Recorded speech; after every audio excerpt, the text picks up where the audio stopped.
Hello and welcome back. This is the week 9 lecture. So I hope everyone enjoyed the break, even if it was not a complete vacation for you. Hopefully you at least had a break from your GBC classes, or at the very least you had a break from this class, because I did not post anything last week. I did not intend for you guys to be doing anything last week. But now spring break is over, so we have officially started the second half of the semester here with week 9.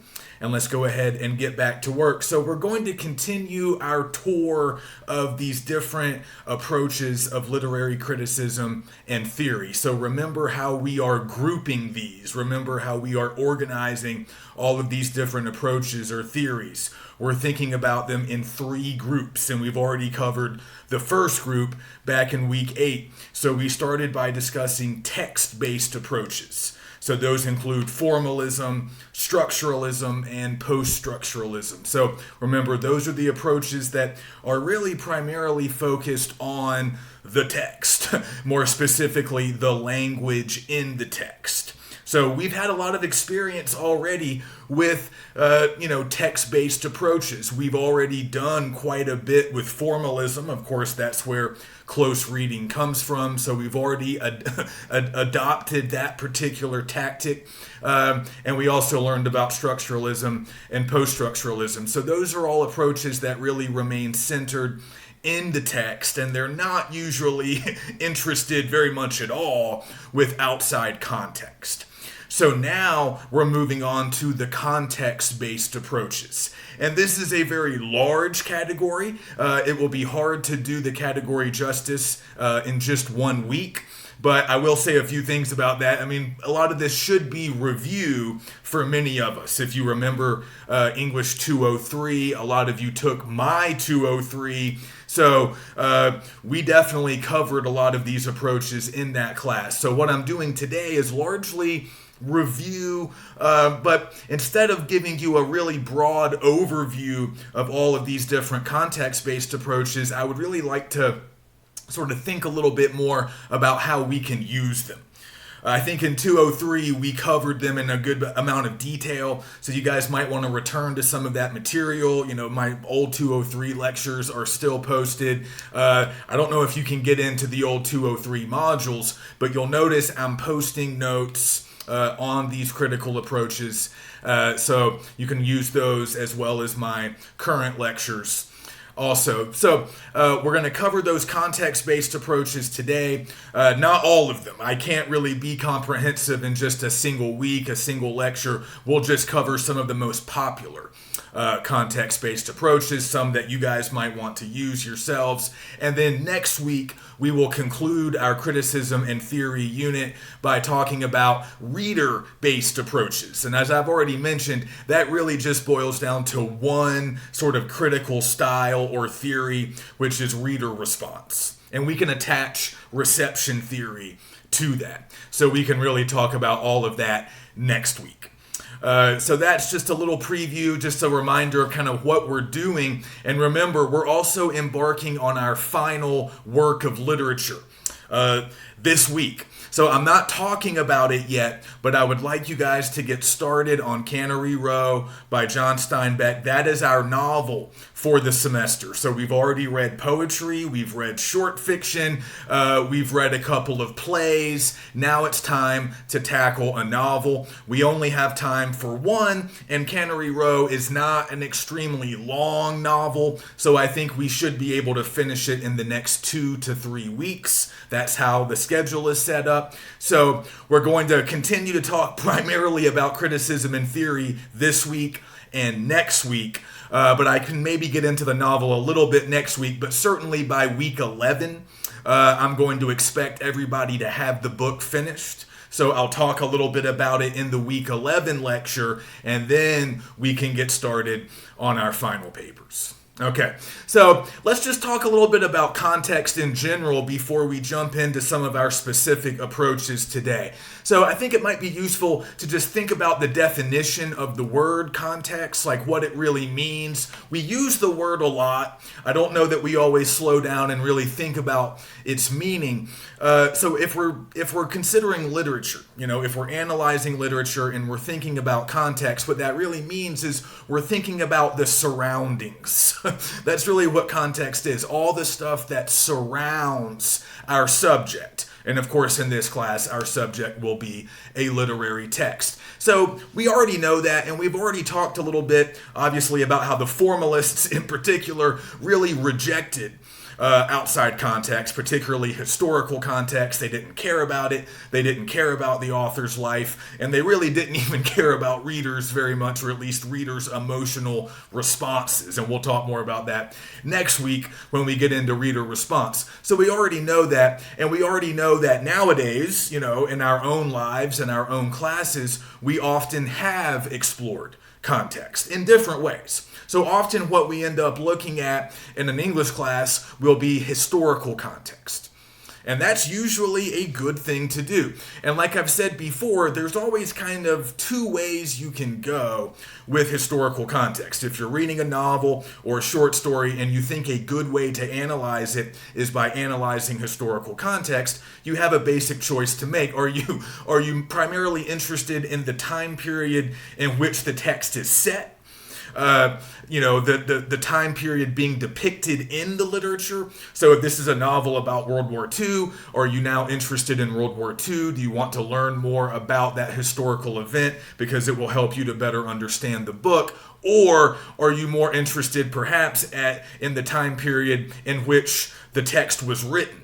Because sometimes those two are different. A lot of texts are written, maybe around contemporary times, but they are set in previous historical periods. So if there's a gap between when the text was written and when it's set, the actual setting, the historical setting of the text, then you have a choice. In some cases, with a contemporary text, it was written 5 years ago and it's set in contemporary times. So in that case, they sort of converge and you don't necessarily have to choose. But you can go a couple of different ways. You can often look at what the text is depicting, but then in other cases, the time period surrounding the composition of the text, the production of the text might also be interesting. Again, if those are two different time periods. So you can always explore that. You can always explore historical context and how it influences the work of literature, or how the work of literature sort of reflects certain realities about the history.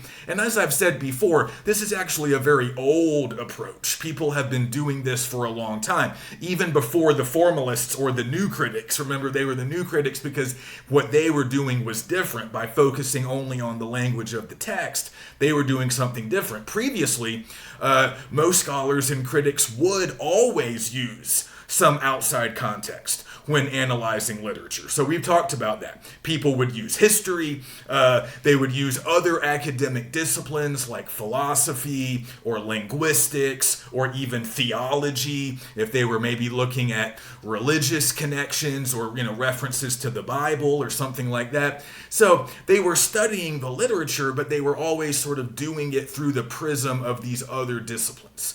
And a lot of times the value of the literature, like we've said, was tied up in what it could tell readers about those other disciplines. So, this is a great novel. If you read it, you're going to learn a lot about World War II. That was kind of where a lot of the value was found. And then the new critics came along and said, no, the novel's great just as a standalone work. You don't even have to know a whole lot about the surrounding historical context. You can just appreciate the language, the metaphors, right? The stuff that we've been exploring in previous weeks, word choice, figurative language, imagery, symbolism, irony, and paradox. So that was new because previously people had kind of always done some kind of a context-based approach, or not always, but typically. That was often how literary scholarship, literary analysis was conducted. So in a lot of ways, that historical approach has been with us for a long time. It's never really gone away, but I want you to kind of file that away for now, keep that in mind, the prevalence of looking at historical context, because today we are going to talk about new historicism, which is sort of like the new version of that old historical approach. But I want us to think about context a little bit more. Obviously, we always have that option to explore the history surrounding the text, but we can also focus a little bit more on what is sometimes referred to as cultural context. And this is not entirely separate from historical context, because if you are learning more about a historical time period, you're likely to learn about the culture of that time period, certain aspects, certain cultural practices, what was popular at the time, what were the fashions, what kind of music was popular, if it was fairly contemporary, like if we're talking about a modern time period, you might be interested in what movies were popular, or what TV shows, right? What were the things that made up the culture of that time? What were some prevailing cultural attitudes or values? Because as we know, culture changes over time. So if you're looking at an older historical period, the culture of that period will probably look different than our modern day contemporary culture. So if you're really interested in cultural elements, that might be what you zero in on. And that can sometimes be different from just a sort of traditional historical approach. Again, cultural history is a part of the larger history. But if you're primarily focused on culture, that can get you onto some different tracks. That can get you talking about like pop culture and stuff that might be a little bit less academic in some cases, but it's still worth exploring. It's still fun, and some people find it more fun, in fact, because it can be a little bit less academic. Whereas if you're taking a more traditional historical approach, you might be a little bit more fact-based. You might be sticking more strictly with events. What happened? How did the events of the time period affect, maybe the plot or the themes of a story? Just to give you an example, like we talked a lot about historical context when we were discussing Where Are You Going? Where Have You Been? That really spooky short story by Joyce Carol Oates. And we talked about the 1960s, right? Because that's when the text was set. And it's also when the text was written. And there's some pretty obvious connections to a real-life serial killer who was active and then eventually caught in the mid-60s, Charles Schmid. I talked about him. Some of you wrote about him previously. So obviously, if we wanted to write about that paper, that short story, a paper about that short story, we could pursue historical context, but we have a lot of options. Like if we were really interested in cultural history, we could do some of the stuff that I was talking about in lecture, like really digging into the popular music of the time. Bob Dylan, right? She dedicates the story to Bob Dylan, and she's taking certain ideas from a song of Dylan's. And popular music gets talked about a lot in the short story. We know that Connie's always listening to the radio when Arnold Friend shows up. And, we know Arnold's based on Charles Schmid, but when he shows up, he also demonstrates sort of a knowledge of popular music and a radio station that the kids like and a popular DJ. So all of that stuff matters, and we could explore all of that. We could explore Bob Dylan specifically, or we could think more about popular music, radio, the drive-in, whatever teenagers were doing back then. Remember, we talked a little bit about teen culture, youth culture. What did the young people do for fun? What were the popular fashions, music, activities that kind of made up that particular subculture? So we could explore all of that. Think about the diner that Connie goes to with her friend. We could explore any aspect of youth culture or just the culture of the 60s. As it shows up in the story. And that would kind of be a cultural history approach. Or we could take a little bit more of a fact-based, just like straight history, if we really wanted to focus maybe on Schmidt and the real-life murders that he committed? How did those details show up in the story? Obviously, Arnold Friend, as we said, is based on Schmid, but we could track the actual details of his crimes, how, maybe he was ultimately apprehended. We know he had accomplices, so we could also find parallels to other characters, other events, and that might be more just straight history. But either way, we're looking at context, and we're using certain aspects of context to help us analyze the story. So I think that makes sense to most of us because we've done it before, and we can continue to do it.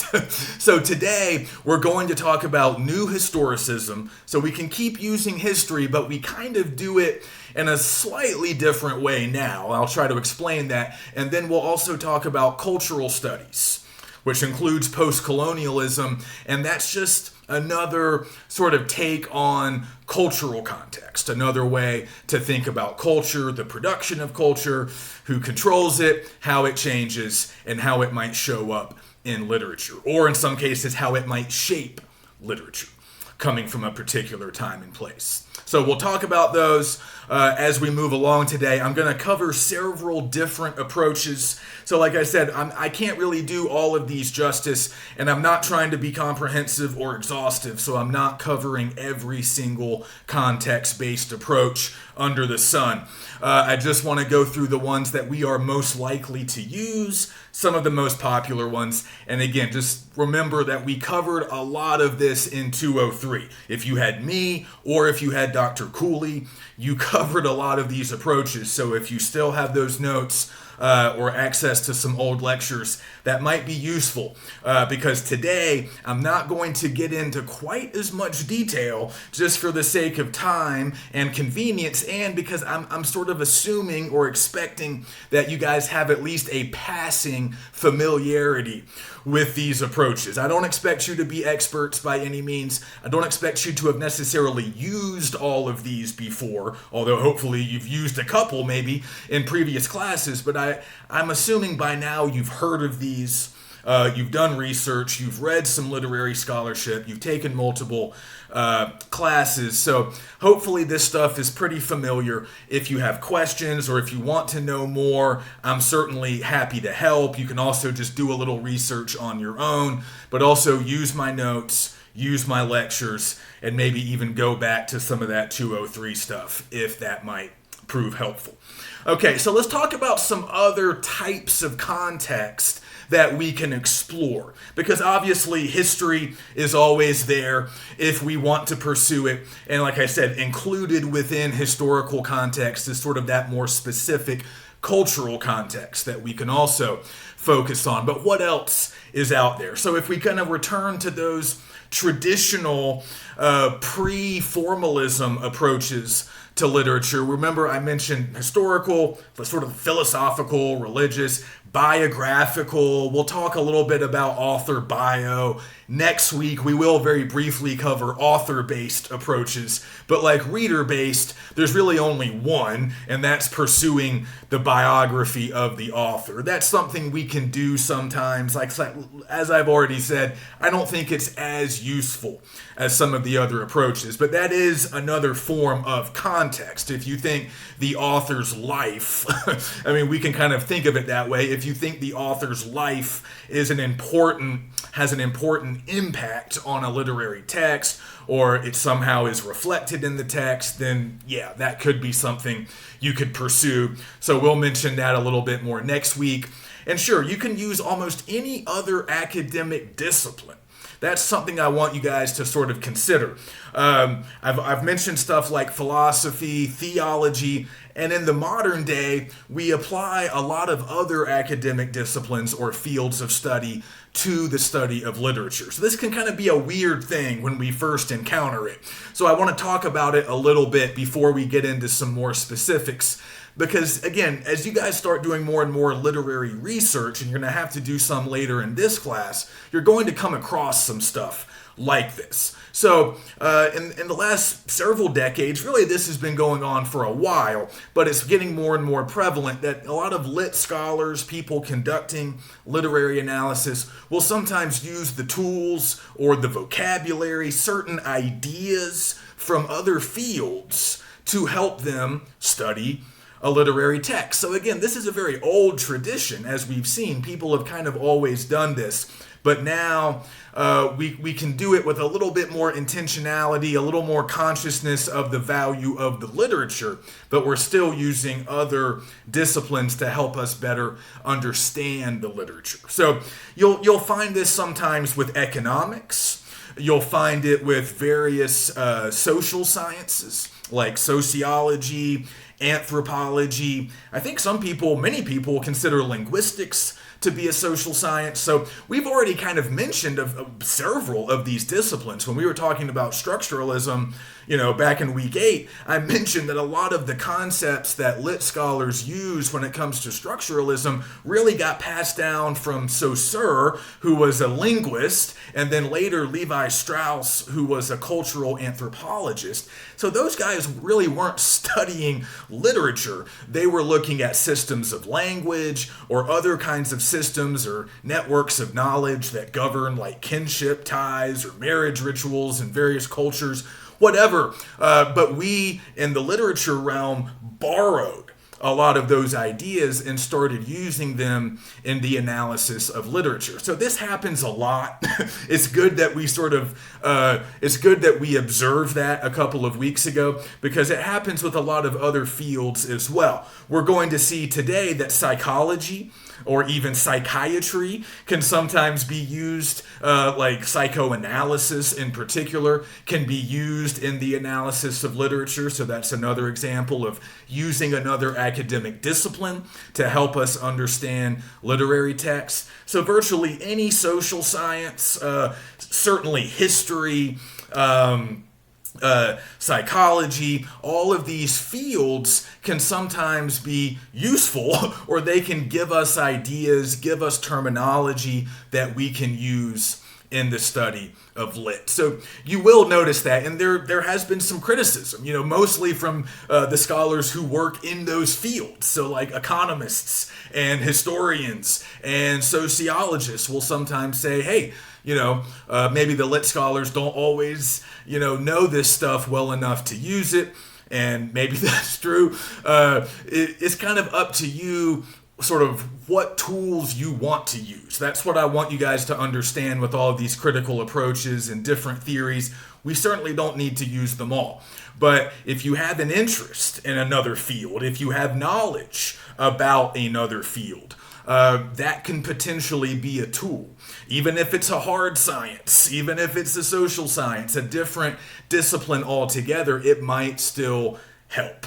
Again, a lot of context-based approaches are really just sort of taking concepts from, say, economics and using it to explore a literary text. So let's look at the economic realities in this novel. Who has money? Who doesn't? Social class, all of that stuff. You could do sort of an economic examination of that stuff.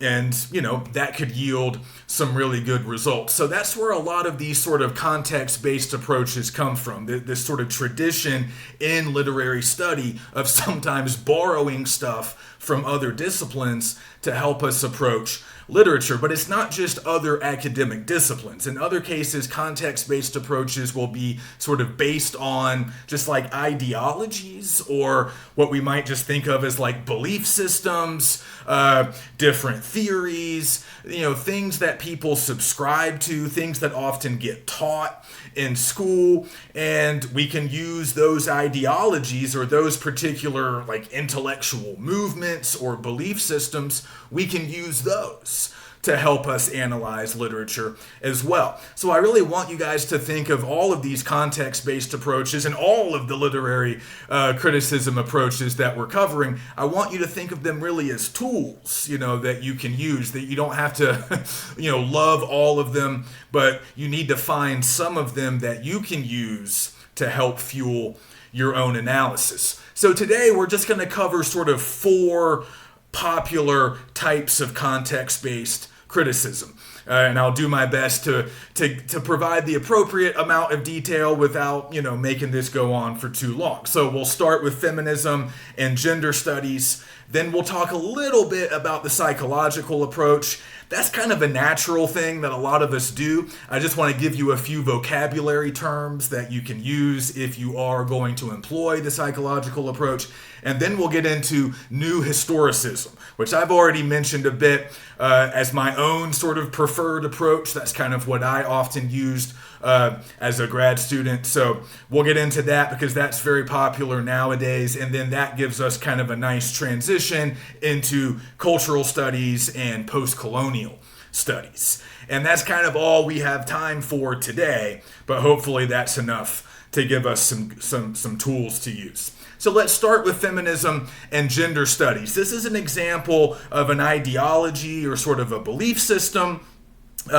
Really, you could call it sort of a broad set of movements, beliefs, and ideologies that do a lot of different work in the world. Obviously, they do a lot of things outside of literature, but we can use this system, this belief system, or this sort of ideology that we call feminism or gender studies. We can use that to approach and analyze literature. So if we just want a really sort of basic definition of feminism, I think I gave this in 203, but it might be useful to have it now. Really, we can define it, again, we can define feminism in general as a broad set of movements, beliefs, and ideologies that are all designed to sort of advocate for and establish basic equality between the sexes. I know that, other people will define it other ways, but that's sort of a textbook definition. That's an academic definition that we can all use. So equality can mean a lot of different things. There's a lot of different areas to cover. We can talk about legal equality, being equal under the law, economic equality, having equal opportunities to make money and be successful. And we could even think about like social or cultural equality, having equality in like cultural realms, in art and entertainment, in terms of like social status. So there's a lot of different things you can explore, but that's a really broad definition. So, and we can use it. Now, of course, this is a sort of a politically charged movement. Not everybody subscribes to it. Obviously, not everybody identifies as a feminist, but even if you don't, you can still use it. Because really, in the world of literature, in the world of lit study, again, we're not as concerned about some of the political valences here, although we can be, but we don't necessarily have to be. We can just sort of use this as a way to focus more on women writers, or a way to sort of rediscover important women characters, or to do interesting things with certain female characters. Also, it can be a way to call attention to gender-based injustice if we think we're finding it in certain literary works. But you could also use it as a way to highlight examples of women overcoming social injustice or overcoming inequality in the form of literature. So these are just different options. So a lot of scholars will argue that, technically the feminist approach isn't necessarily like a strict method for reading and analyzing like formalism is, or even like structuralism or post-structuralism, but instead it's sort of like a commitment to certain ideas, certain beliefs. And again, not everybody shares those ideas or beliefs, but if you do, or if you share some of the ideas, beliefs that are kind of included within this larger movement, then, you can use that stuff to kind of, use literature as a way, like I said, to kind of advocate for equality, to highlight the struggle for equality, and to do more to sort of center women in literature. Because one thing that, we might have heard before, and something that's happening right now, is we are trying to sort of expand the American literary canon. That just means sort of the collection of most important American texts the stuff that often gets taught, the stuff that often gets anthologized and studied.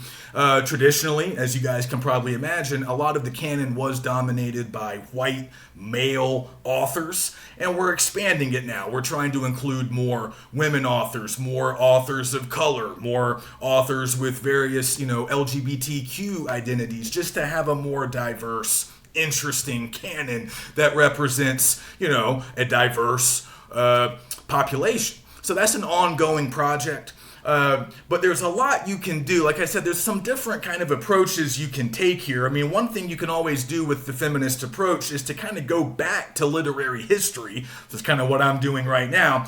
And to sort of rediscover or promote texts written by women.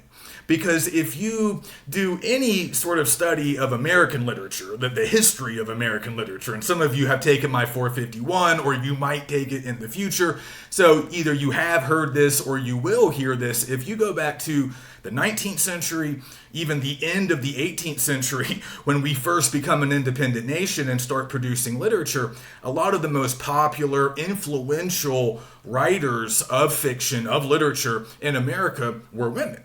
And we just know that. That's just the historical record. We can go back and look and see, what books sold the most, who were the most successful authors, and they were largely women. Now, when the canon was being formed later, like in the early to mid 20th century, an interesting thing happened that we talk about a lot in American literary history. Certain texts and certain authors got privileged over others. And again, it's probably not a shocker that the canon was created largely by white male literary scholars. And the canon largely consisted, at least at first, of, Melville, Hawthorne, Poe, Emerson, Whitman, Faulkner, Hemingway, Steinbeck, Fitzgerald, Pynchon, DeLillo. I've just reeled off about a dozen names, all white, all men. All right, so of course some of them came a little too late for that original canon formation, but you guys get the picture. A lot of the books and authors that were originally included were what the male scholars thought were the most important texts. But now, as we expand the canon, we realize that a lot of those important women authors, a lot of important literature written by women got excluded from the original canon because of sexism, because of different cultural standards, because of a lot of the blind spots that those male scholars had. On some level, they just thought that books written by women typically were not as good or as important. Obviously, that's not so common today, although I wouldn't say it's completely gone, that way of thinking, but in order to expand the canon, we've often had to go back and sort of rediscover text and rediscover women authors who were popular, influential, innovative, but had kind of been forgotten by the largely male scholars who helped to sort of create the field of American literary study. So that's just one example of a project that a lot of feminist scholars have been engaged in, going back and discovering authors like Anne Bradstreet or Susanna Rowson or Hannah Webster Foster, really important early American authors who often didn't get taught, studied, or anthologized as much as a lot of their male peers. And we are trying to rectify that. So that's one way you could go with this general approach. But like I said, you could also get inside a specific literary text and really examine female characters. Maybe they are serving as examples of how the patriarchy can oppress women, how that's been the case historically, if you're going back to a historical time period. And see, remember also that these different critical approaches are not mutually exclusive. So if you want to take a feminist look at the treatment of a particular character in a particular novel, you're also probably going to be engaging with historical context, and you're going to be working with that historical approach a little bit as well, and that's fine. These often dovetail. They often will sort of bleed into one another, these different approaches. But like I said, you could also find examples of characters who overcome obstacles or injustice to triumph in some way. So there's a lot of ways to go, but basically you're just using this sort of political commitment to feminism, or just a belief in certain aspects of feminism, or just an interest in women authors and women characters, which can still sort of be categorized under this heading, even though it's a lot more general. Any of that could be a good reason, to use this approach to help generate analysis for a text. So again, you can kind of be on the level of author, you can be on the level of characters, but you could also even think about readers as well. And that's sort of true with a lot of these context-based approaches. We'll talk about that with the psychological approach. We can sort of psychoanalyze characters, authors, or readers. Those are kind of the three groups, the three people or types of people that we are most interested in. So again, if we think of this as kind of a political commitment or an ideology, just think about ways that we can apply it to literary texts. And we can apply it in a lot of different ways, but you need to put thought into it. Again, are you looking at economic inequality? Are you looking at the quest for equality in the cultural realm, in the social realm, in the legal realm? You need to get specific, figure out what exactly you're interested in. Is it a character overcoming, an author to rediscover, a text that might have had a big impact on the reading public? See, that could get us into reception theory a little bit, and we'll talk about that next week. But get specific.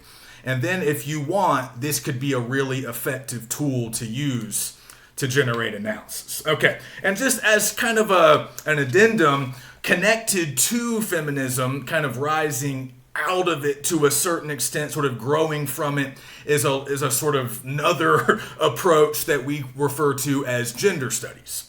So this is another option for some. Let me find sorry, I have a lot of notes here. Okay. So with gender studies, again, we're taking a lot of the same kind of ideas, the quest for equality, equal representation, a lot of the stuff that could have been preoccupations or interests with that feminist approach. They're also sort of in effect here, but more generally with gender studies, we're sort of thinking about gender as socially constructed, as opposed to some kind of a biological thing. So generally, scholars and critics working with gender studies are going to sort of explore what gender is, how it gets sort of manufactured through society or certain like cultural norms and expectations. So they might distinguish between sex, which is sort of a biological thing, versus gender, which might have more to do with how society views the social roles for men and women and the differences between those roles. So again, you don't necessarily have to subscribe to all of these ideas. You don't necessarily have to identify with the larger movement to still use some of this approach if you are interested in gender roles. I mean, if that is something that seems to be important, if it seems to be a driving factor in a particular literary text, then you could certainly engage in some gender studies. And sort of connected to this is, well, kind of, again, sort of, it's similar, but it's kind of grown into its own field, is queer theory. If you're specifically interested in authors or characters with LGBTQ identities, you could be exploring the ways that they are oppressed by, sort of, the dominant society, or you could be looking at ways that these characters or authors might be overcoming certain kinds of oppression or discrimination. This could also be a process of rediscovering queer texts, rediscovering LGBTQ authors who maybe were not given the attention that they deserved when they were writing, if they were, from a previous historical period, or focusing on LGBTQ characters and what they're going through in particular narratives and how their experiences might have some kind of larger social significance. So you guys can probably imagine there's a lot you can do with that stuff. Again, we can rediscover, non-binary or queer characters or authors.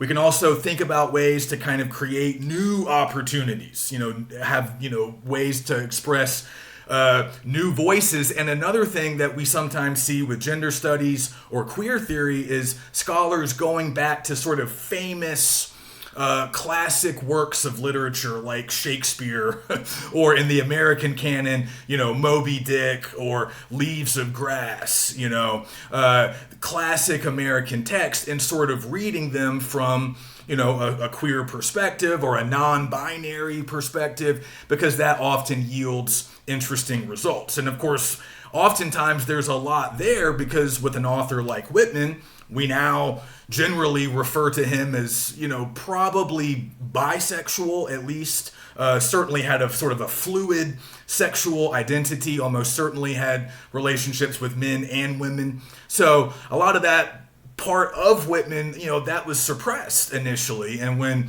early, largely heterosexual male American lit scholars studied Whitman, that wasn't always something they wanted to explore, but increasingly now it is something that we can explore. And it doesn't necessarily have to be an LGBTQ author or LGBTQ characters to be able to have that reading. You can still find certain themes, certain images, certain symbols that might have some larger significance to some of these social movements or some of these belief systems. So again, you can take bits and pieces of some of these if you find it relevant to the literary text that you're reading. Again, it's always a choice. You always have to make an informed choice based on the literature that you're reading, the author, the characters, all the stuff in the text that you're interested in, the thematic material, the other literary elements that you're noticing. And if that stuff puts you in mind of certain feminist commitments or things connected to gender studies or LGBTQ identities, then that's stuff that you can always pursue. So again, just to kind of wrap up gender studies, it can really be any attempt to highlight different gender roles, or to sort of even just explore different relationships between the sexes. You can sort of stick with a sort of biological definition of, some of the differences between men and women. So it can really be an exploration of social roles, again, but also just interactions between men and women, how relationships work, how power gets distributed, all of that stuff can be read through these kinds of lenses. All right, so that's probably good for feminism and gender studies. Let's just move very quickly through the psychological approach. Again, I've talked about this in 203. I don't spend a lot of time on it at this level because I find that people sort of do it naturally. We tend to psychoanalyze characters when we read. Anytime we're sort of trying to figure out the motivations of a character, why did he do that? Why did she make that decision?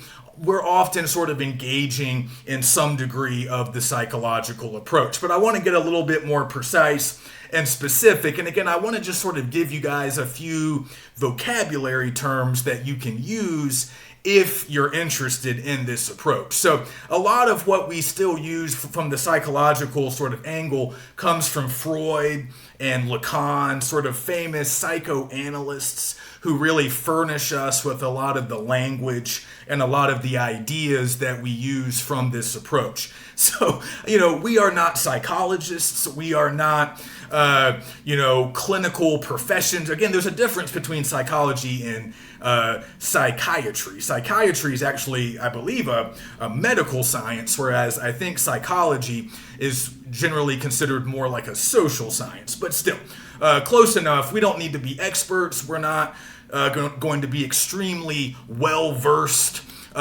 in these areas, but we just need to be able to use a few key ideas when it comes to analyzing literature. So, Freud is a little bit like Marx, who furnishes us with the Marxist critical approach, which some people still use. That's kind of connected to the economic sort of angle that I was talking about earlier, being interested in money, who has money, who controls the means of production, all that kind of stuff.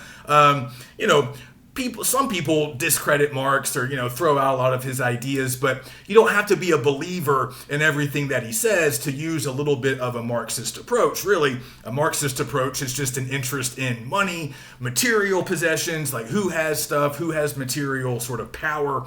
And that can be used really by anybody, regardless of your own personal politics. That's true of the psychological approach as well. You don't have to necessarily believe everything that Freud said to use some of his ideas. And largely what we use from him is just this idea that there's a big sort of difference or distinction between our conscious minds and our unconscious minds. That's one of Freud's big sort of contributions to this field of study, was his emphasis on the unconscious. He claimed that a lot of human actions, a lot of what we do, is actually motivated by unconscious desires and drives. And we often don't have a lot of control over them, or we might not fully understand them because they reside in our unconscious. So they're not really a part of our logical, waking, sort of rational thought processes. So anyways, you don't necessarily have to, buy into all of that, but that's just an interesting idea to apply to literary text, especially if we're thinking about characters and character motivation. And another thing Freud gives us is sort of three very common terms that you guys have probably heard before. A part of this larger, internal sort of mental state that he explores. So you've probably learned about these before, but if we're going to use this approach, we want to use this language. So he talks about the id, the ego, and the superego. So you guys probably know what these mean. The id refers to all of our desires, the libido, a lot of our aggressions. So it's often described, the id is described as like a reservoir of all of these sort of lawless passions, all of your drives, your deepest desires. It has no regard for the law or social conventions or morality. Okay, so we spend a lot of our lives, according to Freud, trying to control our id because a lot of what the id wants is not socially acceptable.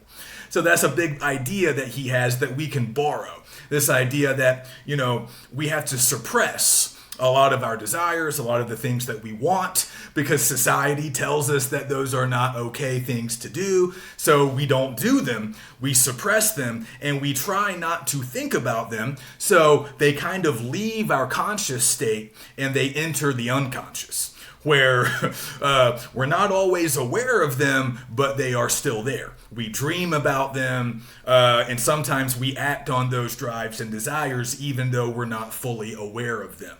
So again, a lot of those desires, that's the id, right? That's sort of that ungovernable, uncontrollable source of desires, drives, and aggressions. Okay, and then we have the ego, which is one of the two regulating agencies in our psyche or in our mind. So the ego helps to control the id. The ego is largely our conscious mind.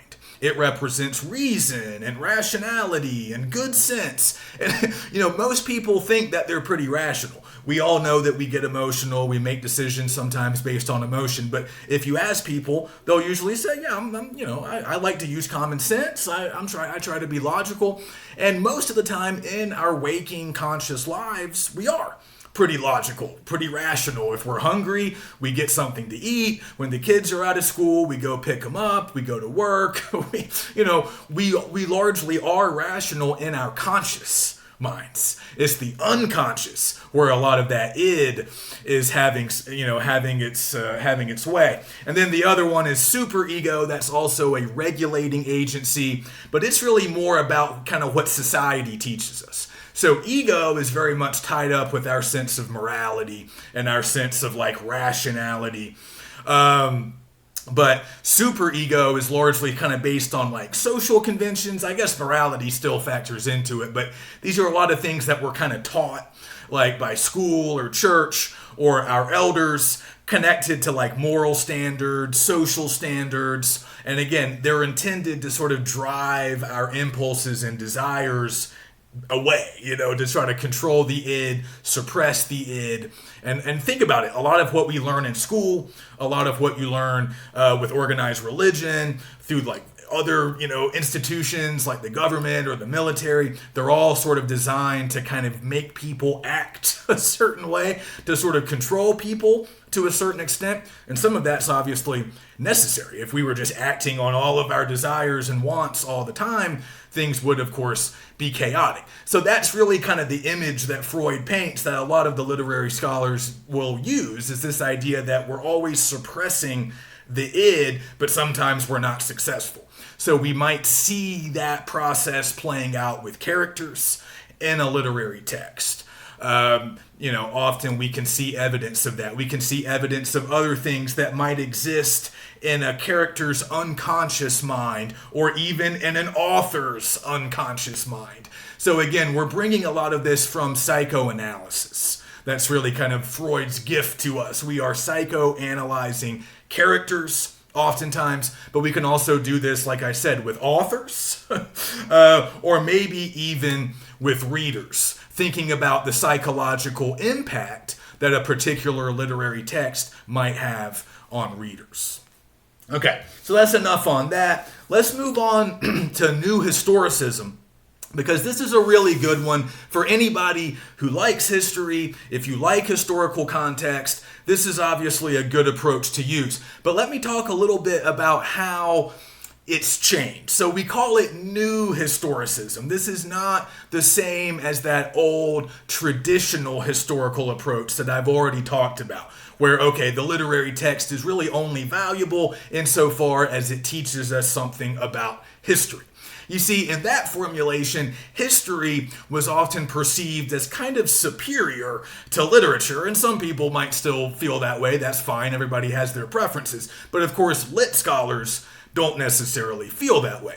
So what we've done now is we've kind of leveled that playing field, and it's no longer history being like the true right thing and literature just sort of being a vehicle that can take us to the history. That's no longer how we do it with new historicism. With new historicism, we're really kind of joining history and literature together. We're sort of collapsing a lot of the traditional boundaries that would have separated the two disciplines. And of course, they are different in certain ways, but they're also similar in a lot of ways. And you guys can probably imagine this very easily if you've ever taken a history class, if you've ever read, a history textbook, or even like watched something like a historical documentary. You'll notice that the way history often gets told is as a narrative, right? Historians will often borrow a lot of techniques from literature. So we'll have plots and characters and different settings, and there might be some metaphors or some symbolism. Again, humans like narrative. So if you want us to learn history, usually you're going to need to put it in the form of a narrative that we can follow, characters to root for, a plot to piece together, larger themes to wrap our minds around. That's kind of what we want. That's how we learn best, and that's how we often like to be entertained. So history often takes the form of literature.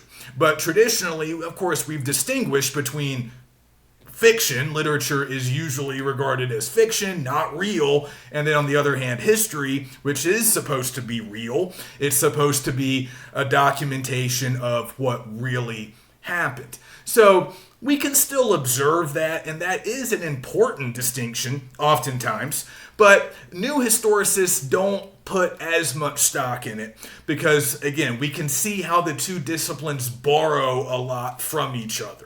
And there's a famous quote from this guy, Michael Warner, who said, literary texts are always historical and history is always literary. So again, there are these obvious similarities that we can explore, and they can really sort of yield some interesting results, because really what we've come to find, and not all historians necessarily agree, but many do, is that history, like literature, like language of any kind, as we heard from the structuralist or mostly the post-structuralist, language is not always stable, right? Language can change. Language has different meaning for different people depending on how we interpret or depending on what language system we happen to belong to. So we already have seen that idea, but now we're thinking that, history, because it's written with language and because it borrows so many literary elements, it ends up being just as unstable, just as unpredictable, just as changeable as literature. So a lot of those same observations that we've already made about literary texts and those kind of shifting, changing meanings that come along with the uncertainty of language, a lot of that stuff can be applied to historical texts as well. So history is just as complex, nuanced, and often unstable as literature. So again, we can study historical narratives almost as if they were works of literature. And then we can study works of literature like they are works of history, right? We can sort of borrow and combine and, collapse, like I said, a lot of these boundaries that we just don't think are really all that worthwhile anymore. But we're also thinking about who gets to tell the history, right? Like who's telling the story? Who is the narrator? Who has the power? Who has the narrative power? So to go back to our example before, like if we were doing a new historicist reading of a novel set during World War II, we could think about dominant narratives of World War II. How do we learn about the war? How do we think about the war? It gets taught to every generation of American school children that have come along since then. How does it get taught? Who are the heroes? There's characters, right? There's heroes. They're often generals or other high-ranking officials or, war heroes who might have had movies made about them. And they get talked about sometimes, even today, right? Like, how does the story get told? Who are the characters? What are the themes? Because almost everything we know about history can really be sort of boiled down into narrative form. We can think of it as a narrative that was told to us, all right, by a teacher or a parent, or we watch something on TV, right? But it's always a narrative that we are consuming. So we can study it and analyze that work of history just like it was a novel, short story, poem, or play. And then in a similar way, when we're looking at literature, we can think about it in maybe some of the ways that we used to think about history, right? Literature can do a lot of real work in the world. Literature can affect change. So we used to think that, by studying history, we could learn stuff and avoid, mistakes that had previously been made. This would help us evolve and progress as a people. So again, this is part of the reason why history was kind of privileged over literature. History was had a more real world impact. It was viewed as doing more real work, helping people to actually make decisions that could shape the direction of a nation. But now we can argue that literature does that. Fictional narratives can do that. Fictional narratives can, in their own way, be just as real or just as true as a work of history. If that work of literature is expressing really important themes. Again, this could even take us back to our social relevance strategy, right? Literature can have real social relevance. It can affect change. It can change people's minds, right? So we can invest it with some of the importance that we used to invest historical narratives with, and then we can study historical narratives a little bit more like literature. And we can also just find connections. We can find interesting connections between the historical record and then what's inside the literature. And we can even think about ways that the two influence each other.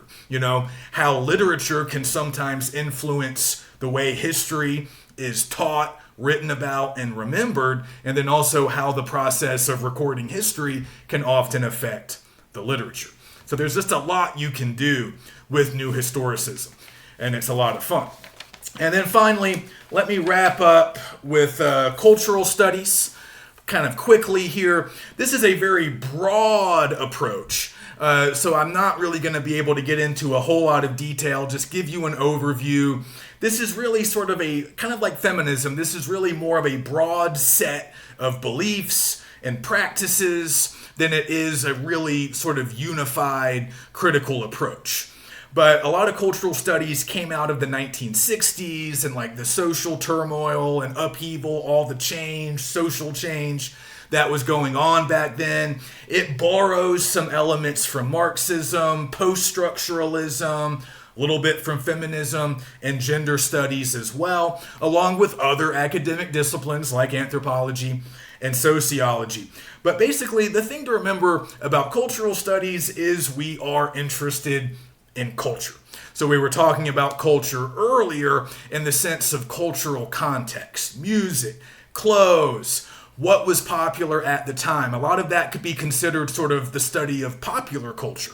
And a lot of scholars and critics do that kind of work and have been doing it for a while. So really, cultural studies transcends just literature.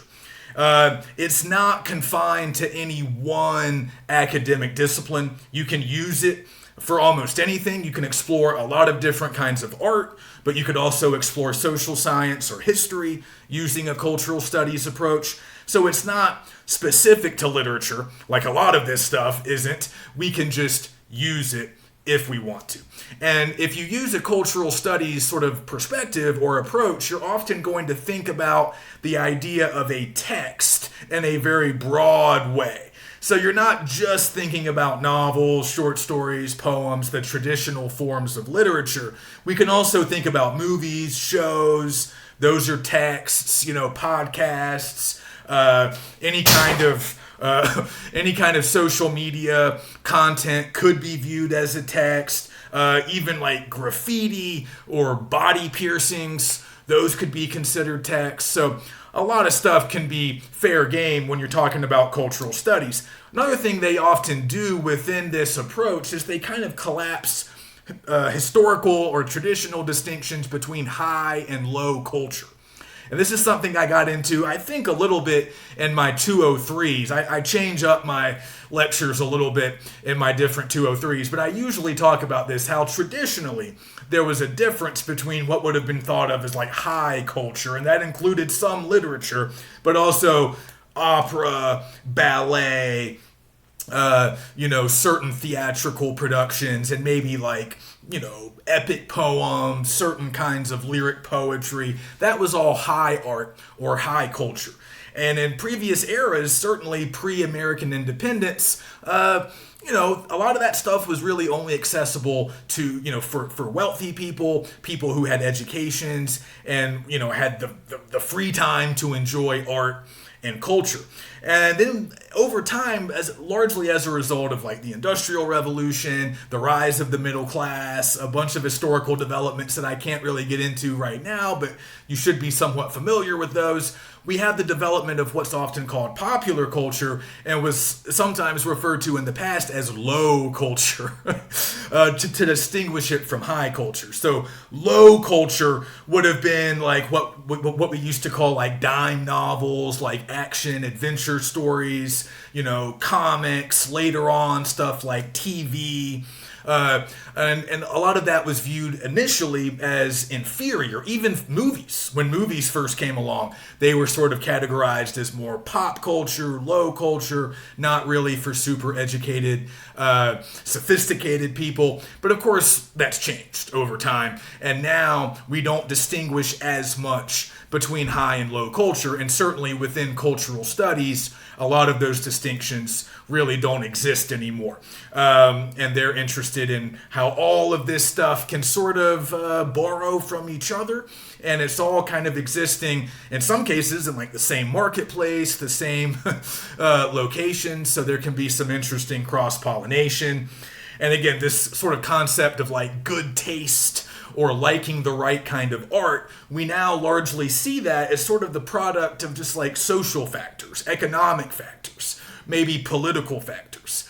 So in a lot of ways, we're not attaching the same kinds of value judgments, like this kind of art is better than another kind. It's more like this type of art is maybe geared towards a certain kind of audience, and this other kind is geared towards a different audience. So we can explore impacts, differences, but also perhaps similarities. And again, they have some of the same interests that I was talking about earlier, with sort of like the economic approach or the feminist approach, where it's sort of like who has power, or the gender studies approach or the LGBTQ approach, like who has the power, who's getting maybe persecuted or oppressed.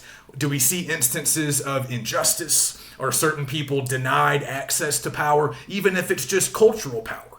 The power to make art, the power to consume art, the power to afford art. Who has it? Who makes those kinds of decisions? So again, it can get you into kind of a political realm, but you can also be exploring a specific literary text using the cultural studies approach. And then just the final thing that I wanted to mention, it's kind of a branch, an active branch of cultural studies, would be post-colonial criticism.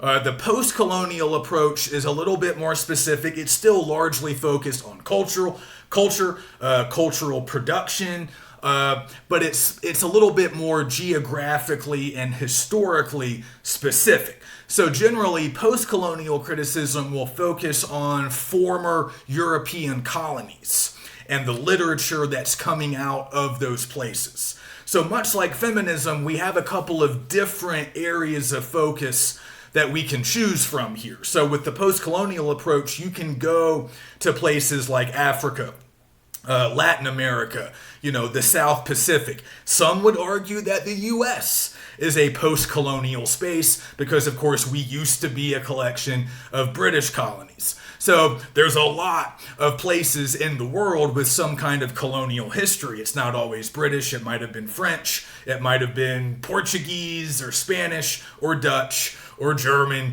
A lot of different European countries had colonies in other parts of the world. So one thing you can do is just go to those places, not like literally necessarily, but figuratively go to those places and recover or rediscover indigenous authors.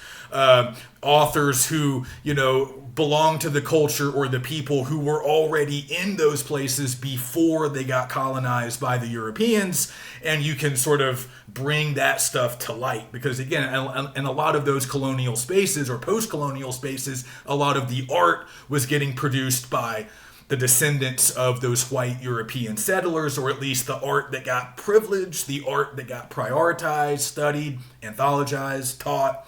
So we can sort of rediscover, rehabilitate, shed light on indigenous authors in those places.